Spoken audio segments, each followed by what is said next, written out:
رابعہ بصری رحمت اللہ علیہ کو دنیا سے گئے ہوئے 1200 سال ہو چکے ہیں، لیکن ان کا نام آج بھی زندہ ہے، رابعہ بصری۔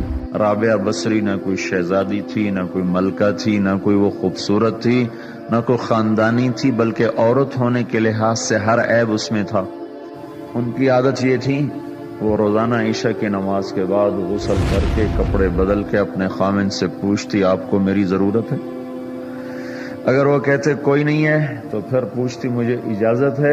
وہ کہتے اجازت ہے تو پھر مصلی پہ کھڑی ہو جاتی اور فجر کی نماز تک مصلی پر ہی کھڑی رہتی تھی۔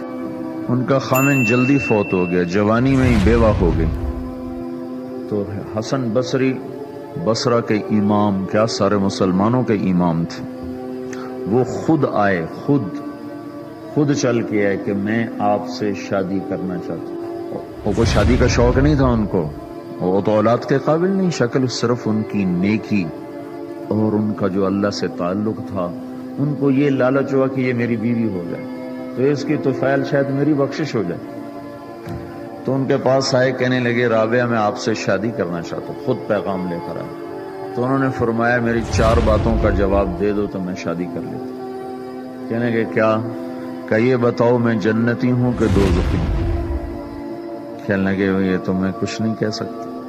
اچھا یہ بتاؤ جب اللہ تعالیٰ قیامت میں اعمال نامے اڑائے گا، کسی کے سیدھے ہاتھ میں آئے گا، کسی کو الٹے ہاتھ میں آئے گا، میرے سیدھے ہاتھ میں آئے گا کہ الٹے ہاتھ میں آئے گا؟ کہنے لگے یہ بھی کچھ نہیں بتا سکتا۔ کہنے لگے اچھا یہ بتاؤ جب اللہ نیکیوں کو تولے گا، کسی کی نیکیاں بڑھ جائیں گی، کسی کے گناہ بڑھ جائیں گے، میرے گناہ زیادہ ہوں گے نیکیاں زیادہ ہوں گی؟ کہ یہ بھی نہیں بتا سکتا۔ کہ اچھا یہ بتاؤ جب لوگ بل سرات سے گزریں گے، کوئی پار نکل جائیں گے، کوئی نیچے گر جائیں گے، تو میں پار نکلوں گی کہ دوزخ میں گروں گی؟ کہنے لگے یہ بھی میں نہیں بتا سکتا۔ تو پھر فرمایا اچھا جاؤ مجھے تیاری کرنے دو، مجھے ان 4 باتوں کی تیاری کرنی ہے، میرے پاس شادی کے لیے وقت کوئی نہیں ہے۔ جو اللہ سے دوستی لگا لیتے ہیں اللہ دنیا ان کے لیے مسخر کر دیتے، اللہ دنیا ان کے پاؤں میں ڈال دیتے۔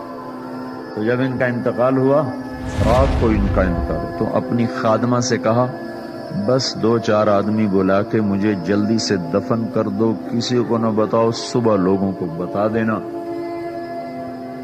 اور مجھے کفن دینا میری اس چادر میں جس میں تہجد پڑا کرتی تھی۔ تو انہوں نے راتوں رات دفن کر کے صبح اعلان کیا، شور مچ گیا، ہائے کیوں بتایا، کیوں نہیں بتایا، کیوں؟ تو اگلی رات ان کی خادمہ نے ان کو خواب میں دیکھا، سبز لباس پہنا ہوا، حسن و جمال، سورج چہرے پہ چمک رہا۔ پوچھا آپ کے ساتھ کیا ہوا؟ کہا میرے اللہ نے میرے ساتھ بہت عمدہ معاملہ کیا۔ کہا آپ کی وہ چادر کہاں گئی جس میں آپ کو کفن دیا تھا؟ کہا وہ اللہ تعالیٰ نے اتار لی ہے اور مجھے جنت کا جوڑا پہنایا ہے، اور اس چادر کو اللہ نے سنبھال کے رکھا ہے، جب قیامت کے دن میری نیکیوں کو اللہ تولے گا تو اس چادر کو بھی اس میں تولے گا۔ انہوں نے پوچھا منکر نکیر کا کیا ہوا؟ کہا وہ آئے تھے تو انہوں نے مجھ سے کہا من ربکی، تیرا رب کون ہے، تیرا رب کون ہے؟ تو میں نے منکر نکیر سے کہا جس اللہ کو 40 سال نہیں بھلایا اس کو 4 ہاتھ زمین کے نیچے آ کر میں بھول جاؤں گی؟